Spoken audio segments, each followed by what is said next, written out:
이렇게 성경 봉독 잘하는 것은 제가 목회 인생 처음입니다. 우리 박수, 우리 정민 형제.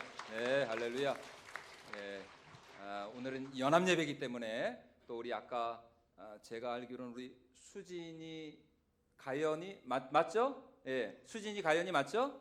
네, 이름 안 틀렸죠 제가? 네, 맞습니다. 수진이 가연이 귀한 우리 친구들 같이 또 이렇게 찬양하고 또 이렇게 성경 봉독도 우리 청년부에서 해주시고, 그래서 앞으로 이제 내년에도 하여튼 이런 연합 예배는 연합의 취지를 우리가 또 잘 살려서 우리 자녀들도 우리 청년들도 이렇게 다 이렇게 앞에서 함께 예배자로 하나님 앞에 나아갔으면 좋겠습니다.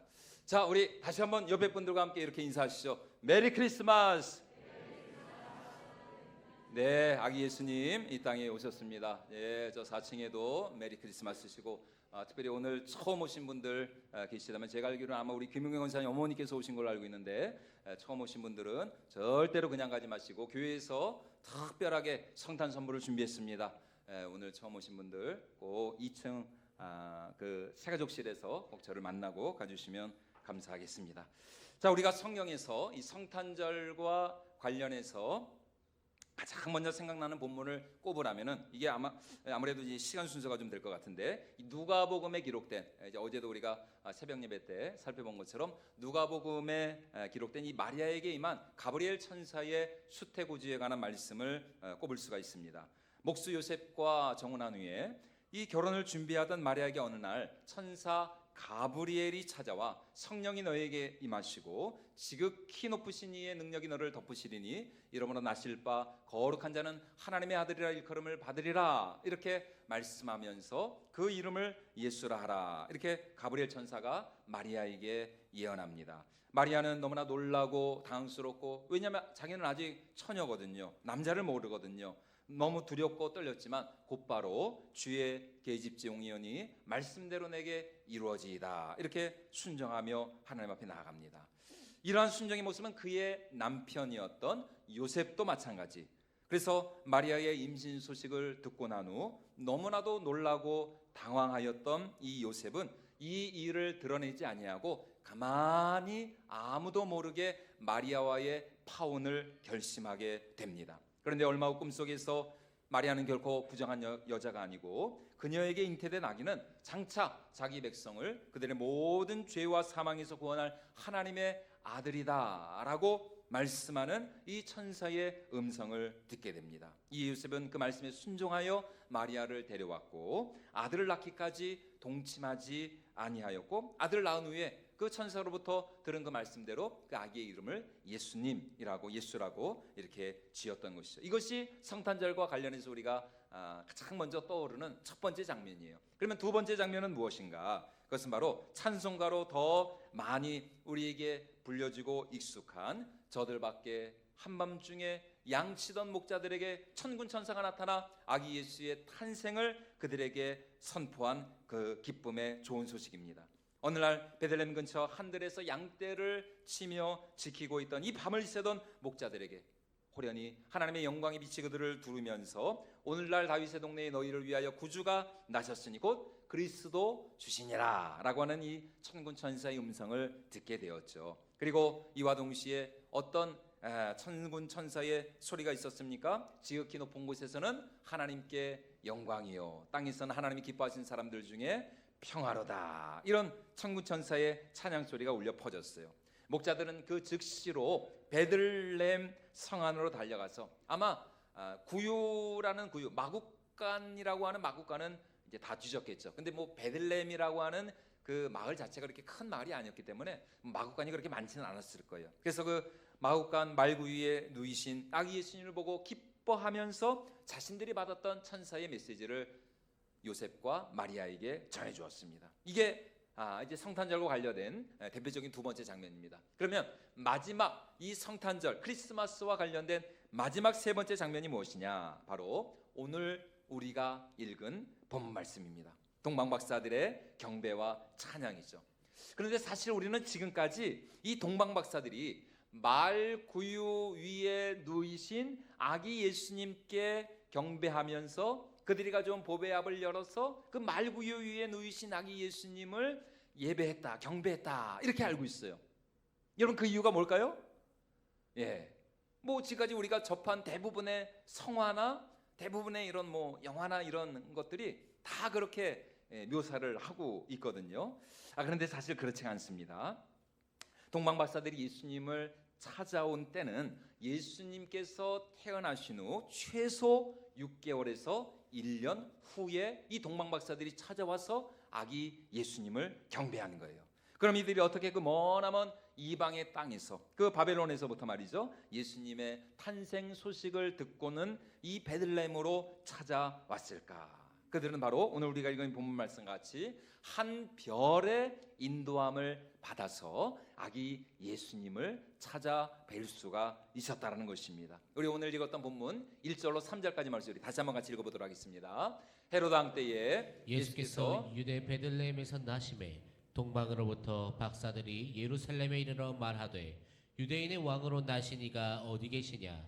우리가 동방에서 그의 별을 보고 그에게 경배하러 왔노라 하니 헤롯 왕과 온 예루살렘이 듣고 소동한지라. 예수님의 이 예수께서 탄생하신 그 당시 이스라엘은 로마 제국의 권력을 등에 업은 이 헤롯 대왕이라는 사람에 의해서 다스려지고 있었습니다. 그런데 이 헤롯 대왕은 이스라엘의 정식 조상인 야곱의 후손이 아니고 그 야곱의 쌍둥이 형이었던 에서 족속이었습니다. 에서 족속. 그러니까 예수님 당시에는 이두메라고 하는 그 이두메 족속의 왕이었어요. 그리고 이 헤롯 대왕의 아들이 누구였느냐? 우리가 잘 아는 그 세례 요한의 목을 베었던 헤롯 안티파스. 이 사람이 바로 이 헤롯 대왕의 아들입니다. 그래서 이 헤롯 대왕은 늘 이 자신의 출생 배경에 대한, 왜냐하면 자기는 정통 유대인이 아니거든요. 야곱의 후손이 아닌 에서의 후손이거든요. 그러니까 항상 자기 자신의 이 출신 배경에 대한 컴플렉스가 있었어요. 그래서 어떻게 해서든지 유대인들의 이 환심을 얻기 위해서 무려 40년 동안이나 그때까지도 예수님이 태어날 그때까지도 그 웅장한 그 예루살렘 성전을 위한 건축 공사를 벌이고 있었던 것이죠. 그럼에도 불구하고 이 헤롯은 자신의 왕권에 대한 이 병적인 집착이 있었고 언제 어떻게 이 왕위에서 쫓겨날지 모른다는 그 불안감에 늘 자기 주위에 있는 사람들을 의심하고, 그래서 실제로 이 헤롯 대왕은 자기 아내와 자기 아들을 죽이기까지 했습니다. 그런데 어느 날 동방에서 온 이 동방 박사들이 이 헤롯 왕에게 와서 하는 말이 뭡니까? 유대인의 왕으로 나신 이가 어디 계십니까? 우리가 그의 별을 보고 그를 경배하기 위하여 왔습니다.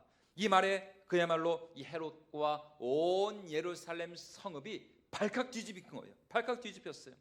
아니 지금 헤롯 왕이 이렇게 살아있는데, 헤롯 대왕이 여전히 자신의 그 권세와 권력을 유지하고 있는데, 아니 어떻게 감히 이 헤롯 대왕의 자리를 노리는 유대인의 왕이 태어날 수가 있겠느냐라는 것입니다. 그래서 헤롯은 당장 이 유대 율법, 하나님의 말씀에 정통한 대제사장들과 서기관들과 바리새인들을 불러가지고 그리스도가 장차 과연 어디서 태어나겠느냐, 그 그리스도 탄생에 관한 그 구약의 예언의 말씀이 있느냐 이렇게 물어봅니다. 그러자 이들이 와서 하는 말이 무엇입니까? 구약시대 당시 이 미가라고 하는 선지자가 있었는데 이 미가 선지자에 의해서 메시아의 탄생이 예언되었다는 것입니다. 그가 예언하기를 그리스도는 바로 다윗의 후손으로서 다윗의 동네인 유대 땅 베들레헴에서 태어날 것이다. 이렇게 예수님이 태어나시기 700년 전에 이 미가 선지자에 의해서 예언이 되었다는 것이에요. 우리 오늘 본문 4절과 5절 말씀 우리 다시 한번 같이 읽어보도록 하겠습니다. 6절까지입니다. 시작. 왕이 모든 대제사장과 백성의 서기관들을 모아 그리스도가 어디서 나겠느냐 물으니 이르되 유대 베들레헴이오니 이는 선지자로 이렇게 기록된 바 또 유대와 땅 베들레헴아 너는 유대 고을 중에서 가장 작지 아니하도다. 내게서 한 다스리는 자가 나와서 내 백성 이스라엘의 목자가 되리라 하였음이니이다. 이렇게 대제사장과 서기관들이 헤롯 대왕에게 보고를 한 것이죠. 그러자 헤롯은 조용히 이 동방박사들을 부른 후에 너희가 발견한 그 별이 정확히 언제 처음 나타났느냐, 언제 너희가 그 별을 처음으로 보았느냐 이렇게 꼬치꼬치 캐묻는 거예요. 일반적으로 학자들에 의하면 이 동방박사들은 어떤 사람들이었느냐, 당시 이 바벨론 제국, 이스라엘 백성들이 이 바벨론 제국에 의해서 멸망을 당하고 그 바벨론 땅으로 포로로 끌려가지 않았습니까? 그 바벨론 제국의 고위 관료 혹은 성직자들이었습니다. 이들이 하는 일이 무엇이냐? 주로 이 천체의 이 움직임과 활동을 관찰하는 지금으로 말하면 일종의 천문학자들이었어요. 천문학자들. 예, 그래서 해와 달과 별들의 그 움직임을 통해서 제국과 나라와 왕국과 왕들의 그 장래를 예측하고 조언을 건네주는 그런 왕의 대신들, 귀족들이었습니다.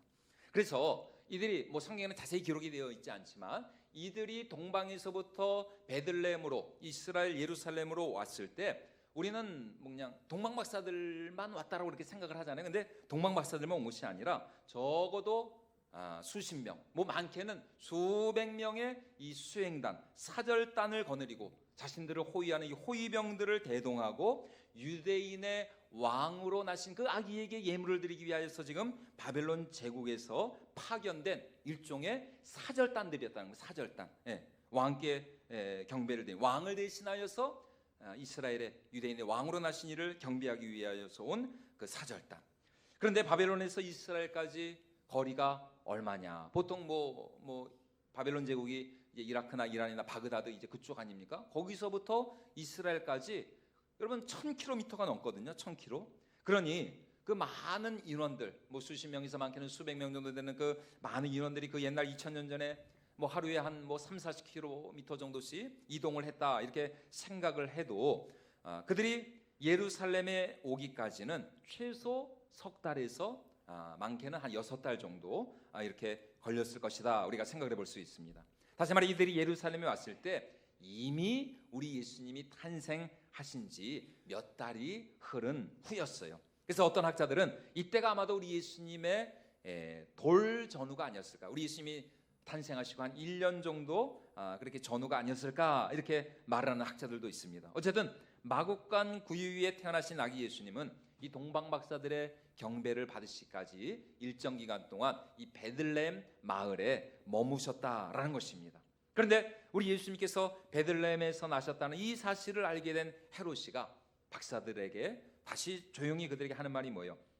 이제 한마디로 말하면 이제 거짓말인데, 나도 가서 그 아기에게, 그 유대인의 왕으로 나신 그 아기에게 경배하려고 하니까 너희가 그 아기를 찾거든 다시 나에게로 돌아와서 그에 대한 모든 정보를 나에게 알려달라 이렇게 이야기를 합니다. 하지만 헤롯의 속셈은 뭐였어요? 그들을 통해 예수님께서 정확히 어디에 계신지를 알아낸 후에 결국 예수님을 죽이려고 했던 것이죠. 그래서 나중에 이 동방박사들이 이제 자기 말을 안 듣고 그냥 바빌론으로 떠났다는 사실을 안 후에 이 헤롯 대왕이 분노하면서 그 베들레헴 그 마을에 있는 2살 아래 모든 아기들을 다 어떻게 했어요? 다 칼로 죽였죠. 2살 아래. 그러니까 아마 이 당시 예수님께서 동방박사들이 왔을 때 예수님의 나이가 한 돌 전후로 이렇게 우리가 추정을 해볼 수 있습니다. 그러니까 2살 아래 다 아이들을 다 죽이라고 한 것 아니겠습니까? 자, 우리 오늘 7절과 8절 말씀인데 우리 같이 한번 읽어보도록 하겠습니다. 이에 헤롯이 가만히 박사들을 불러 별이 나타난 때를 자세히 묻고 베들레헴으로 보내며 이르되 가서 아기에 대하여 자세히 알아보고 찾거든 내게 고하여 나도 가서 그에게 경배하게 하라. 이처럼 박사들은 아기 예수님께서 베들레헴에서 탄생하셨다는 이 사실을 확인한 후에 다시 아기 예수님이 계신 곳을 향하여 별의 인도함을 받아 그들이 길을 떠나기 시작을 했습니다. 우리 오늘 9절로 11절 말씀인데 우리 다시 한번 같이 읽어보도록 하겠습니다. 박사들이 왕의 말을 듣고 갈새 동방에서 보던 그 별이 문득 앞서 인도하여 가다가 아기 있는 곳 위에 머물러서 있는지라. 그들이 별을 보고 매우 크게 기뻐하고 기뻐하더라. 집에 들어가 아기와 그의 어머니 마리아가 함께 있는 것을 보고 엎드려 아기께 경배하고 보배압을 열어 황금과 유향과 몰약을 예물로 드리니라. 여러분, 예루살렘을 떠나고 얼마 후 이 메시아의 별이 다시 그들 앞에 나타나면서 그들을 인도하였을 때 이 동방박사들, 오늘 말씀과 같이 그들이 매우 크게 기뻐하고 기뻐하였다 이렇게 말씀하고 있습니다. 그런데 얼마 지나지 않아서 그들을 인도하여 가던 그 메시아의 별이 베들레헴 어느 집 위에 머물더니 이전과는 달리, 물론 이제 그 전에도 반짝거렸겠지만 이전과 달리 아기 예수님이 계신 그 집 위에서 이 메시아의 별, 이 그리스도의 별이 더 이전보다 반짝반짝 환하게 그 빛을 비추어 주는 거예요. 그래서 그 별이 머물러 섰던 그 집으로 들어가 보니까 바로 그것에 누가 계셨느냐? 예수님의 모친 마리아와 요셉과 그리고 우리 예수님이 누워 계신 것이에요.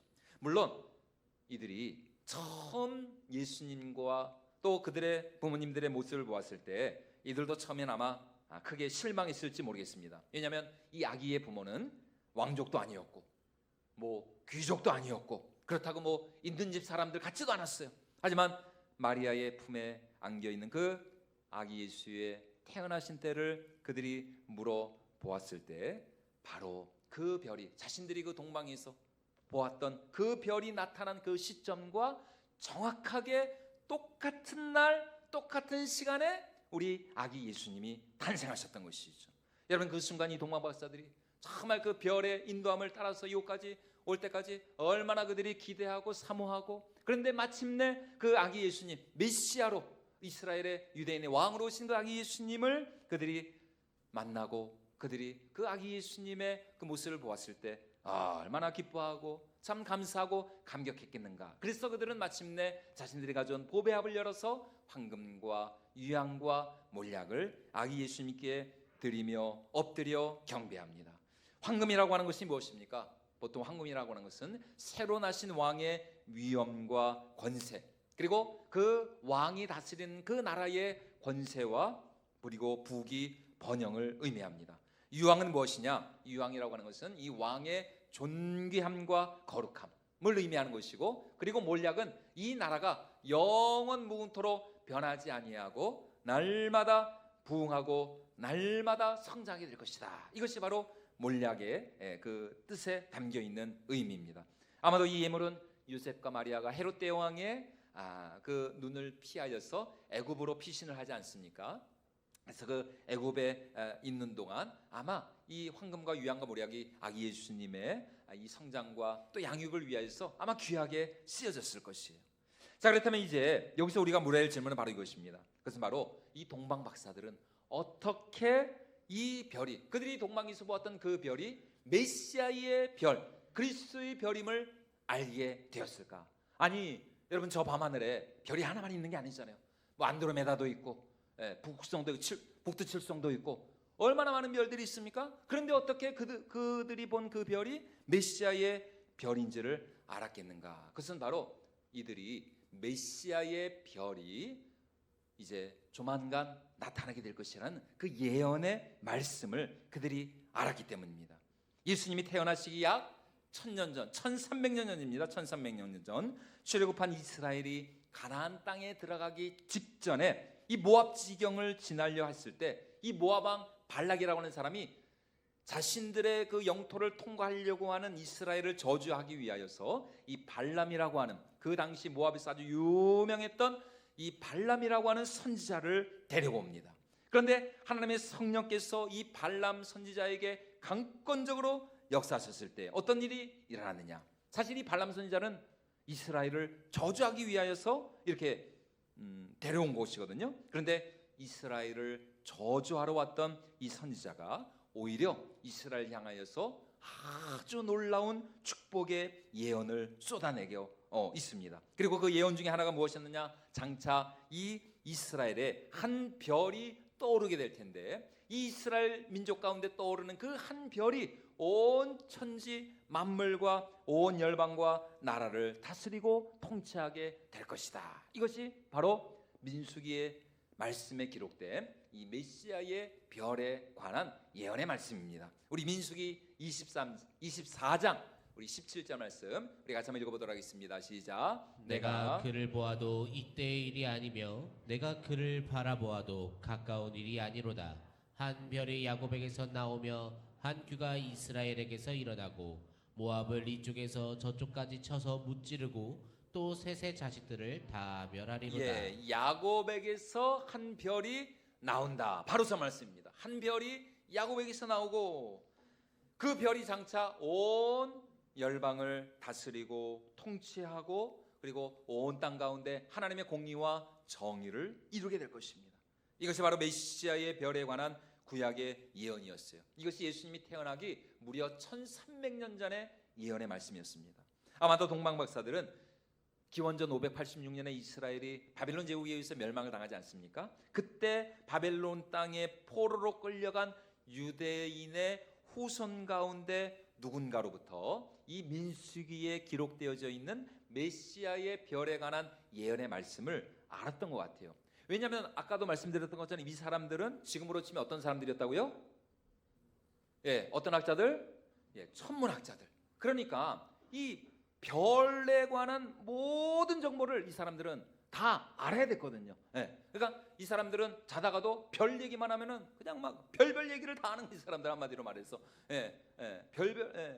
이 천문학자들이니까 얼마나 이 별에 대해서 그러니까 고대에 있는 모든 어떤 그런 정보들, 그런 기록들을 다 수집한 사람들인데, 세상에 저 바벨론 땅에서, 저 유대 땅에서 포로로 끌려온 저 유대인들, 그 이스라엘 민족에게도 별에 관한 전승이 있다는 거예요. 그래서 그 전승을 한번 보자. 그러니까 민수기 말씀에 진짜 한 별에 관한 예언의 말씀이 있거든요. 그 별이 장차 이스라엘에서 떠올라가지고 온 열방을 다스릴 것이다. 야, 이것은 왕의 탄생이구나. 이 별은 왕의 별이고 메시아의 별이구나. 이것을 알았던 것이죠. 그리고 그 예언의 말씀을 이 동방박사들은 마음에 품었던 것이죠. 그리고 그 메시아를 향한 기대와 소망을 가지고 하늘을 계속해서 유심히 지금과 같은 망원경경 이런 건 없었겠지만 여하튼 그 시대 사람들 나름대로 이렇게 별을 관찰하는 지금보다 더 어떻게 보면 더 탁월한 그런 방법들이 있지 않았겠습니까? 하늘을 유심히 관찰하던 중에 어느 날 마침내 그 메시아의 별을 발견하게 된 거예요. 그러면 아까도 말씀드렸지만, 아니 저 하늘의 수많은 그 별들 가운데 어떻게 그 별이 메시아의 별인지를 이 사람들이 알았을까? 어떻게 알았을까요? 예, 바로 성령 하나님께서 바로 그 순간 이 동방박사들의 그 지각을 깨우시고 그들의 영을 감동시키시고 그들로 하여금 바로 저 별이 그냥 일반 별이 아니라 북두칠성이 아니라 금성수성이 아니라 바로 저 별이 메시아의 별이라고 하는 아주 강력한 깨달음과 감동과 확신을 그들에게 주었던 것입니다. 그래서 그들은 그 별을 따라서 그들이 메시아의 별에 관한 그 예언의 말씀을 믿고 그들은 1000km가 넘는 그 당시로서는 머나먼 그 땅에서 그 한 줄기 그 메시아의 별빛을 따라서 그야말로 산을 넘고 물을 건너 바다를 건너 광야를 지나서 이 아기 예수님께, 지금 베들레헴에 태어나신 이 아기 예수님께 경배하기 위해서 왔다는 것입니다. 그러면서 지금 이 마태가 이 복음서를 받고 있는 이 청중들, 이 독자들, 특별히 이 마태복음 유대인들을 위해서 기록된 성경인데, 유대인들에게 하는 말이 뭐냐? 아니 이스라엘 백성들 이스라엘 백성들 가운데 어느 누구도 자기 왕의 탄생을 전혀 알지 못하고 세상 일에 분주하고 세상 일에 빠져 있고 세상 놀고 먹고 마시고 그냥 흥청망청하면서 그렇게 놀고 있을 때 그리스도의 탄생 소식을 듣고 오히려 그 예루살렘 성읍이 막 소란하고 야단법석을 떨면서 어지러워하고 있을 때 저 머나먼 동방의 땅, 그 동방박사들은 천년의 세월을 뛰어넘는 이 메시아의 별에 관한 그 약속의 말씀을 붙들고 그 약속의 그 별빛을 따라서 산을 넘고 물을 건너 마침내 아기 예수님께 경배하러 왔다는 것입니다. 그런데 지금 너희 베들레헴 사람들, 너희 예루살렘 사람들, 니들은 지금 도대체 뭐 하고 있느냐는 거예요. 죄송합니다. 똥을 쌀 녀석들아. 니들은 지금 도대체 뭐 하고 있냐는 겁니다. 아니 저 동방박사들은 그 수천 년 된, 그 1000년도 넘은 그 메시아의 별에 관한 그 약속의 말씀을 간절히 사모하다가 그 산을 넘고 물을 건너서 죽을 고비를 지나면서 이렇게 아기 예수님을 경배하러 왔는데 도대체 너희 이스라엘 사람들, 너희 유대인들은 지금 뭐 하고 있냐는 거예요. 뭐 하고 있냐는 겁니다. 더군다나 여러분, 이 사람들은 사실 유대인들이 아니잖아요. 이스라엘 백성들과는 아무런 상관이 없는 이방인들입니다. 하지만 그 어떠한 시험과 고난도, 그 어떠한 물리적 지리적인 그 한계도 메시아를 향한 이 동방박사들의 그 간절함과 사모함을 꺾을 수는 없었어요. 반면에 이 헤롯과 종교 지도자들은 어땠다고요? 그들에게는 동방박사들과는 사실 비교할 수 없는 메시아에 관한, 여러분 이 구약 성경에 우리 예수님의 탄생, 우리 예수님에 관한 얼마나 많은 예언과 약속의 말씀이 여러분 이 구약 성경에 기록이 되어 있어요. 더군다나 그 말씀에 대한 이 당시 서기관들과 바리새인들 얼마나 해박한 지식이 있었습니까?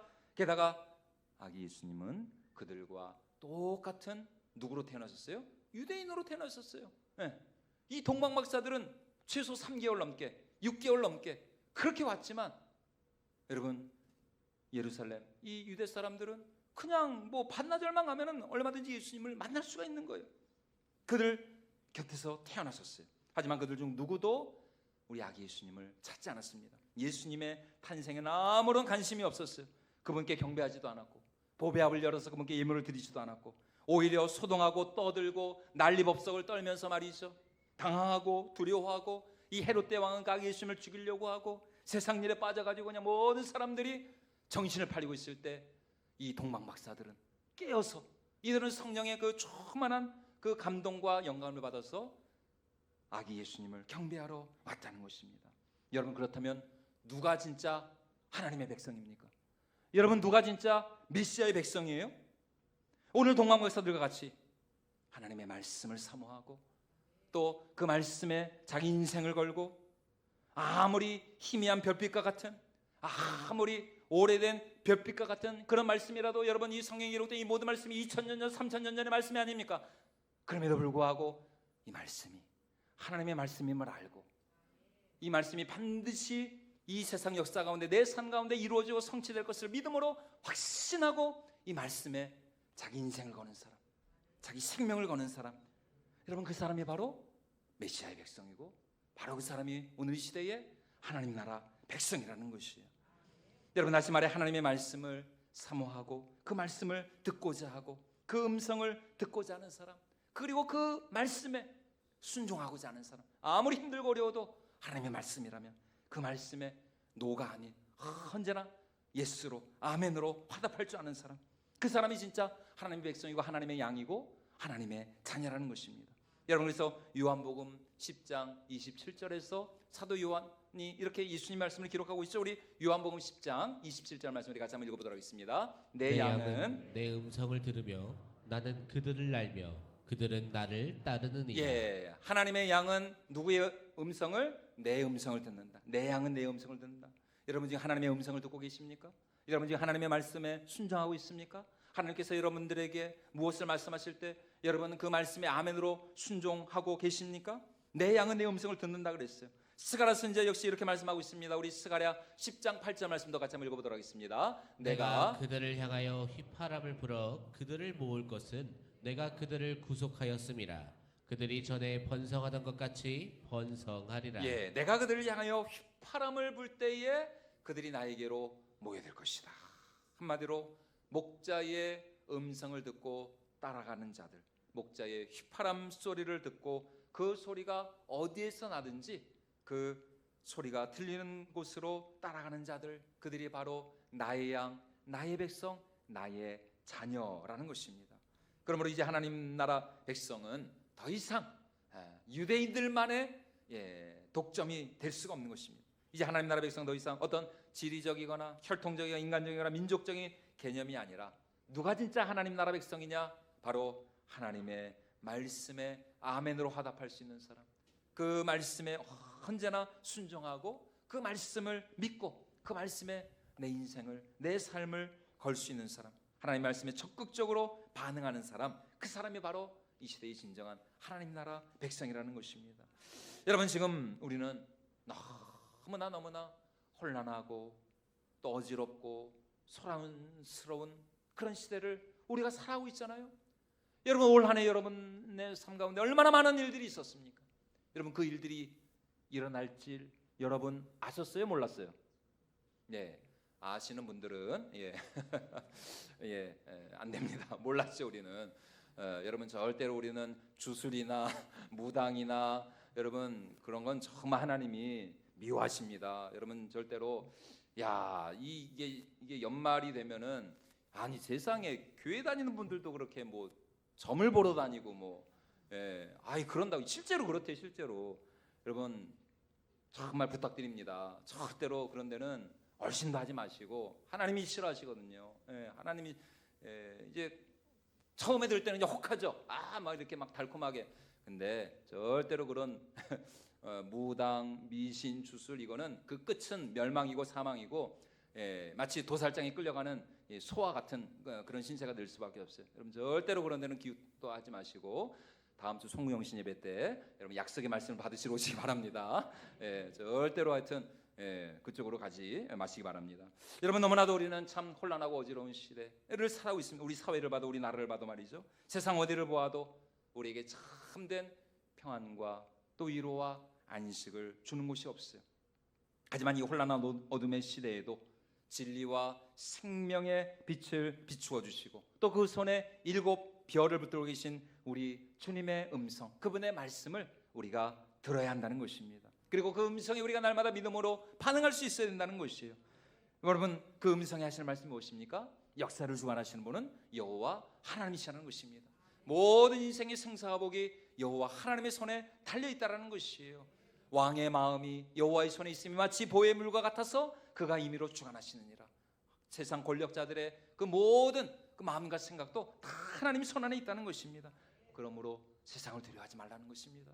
사람을 두려워하지 말라는 것이에요. 우리가 두려워하고 우리가 경외하고 우리가 예배할 분은 오직 여호와 하나님 한 분이신 줄로 믿습니다. 여러분 그러므로 이 혼란하고 어지러운 세상 속에서 우리는 맨살의 아기로 이 땅에 오신 그리스도의 탄생을 경배하고 감사하며 기뻐해야 할 줄로 믿습니다. 세상이 아무리 소란하고 어지럽다 할지라도 천년의 그 별을 따라 아기 예수를 경배하기 위해서 이 땅에 온 우리 동방 박사들과 같이 말이죠. 평강의 왕으로 이 땅에 오신 아기 예수님께 우리가 경배와 찬양과 또 귀한 우리의 정성을 올려드려야 할 줄로 믿습니다. 이것이 오늘 우리가 놓치지 말고 붙들어야 할 성탄의 믿음인 것이고 또 성탄의 은혜인 것이에요. 그러므로 오늘 이 동방 박사들과 같이 하나님의 말씀에 정말 주님 말씀하시면 내가 어디든지 나가겠다는 그 하나님의 음성에 더 우리가 믿음으로 순종으로 반응하면서 2024년 한 해를 잘 우리가 마무리하고 다가오는 2025년 새해를 우리가 더 큰 기대와 소망과 꿈을 가지고 나아갈 수 있기를 주님의 이름으로 축원을 드립니다.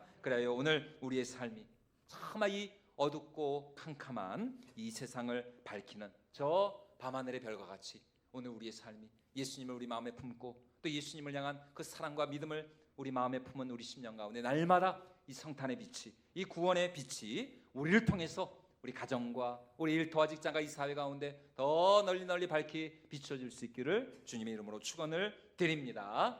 자,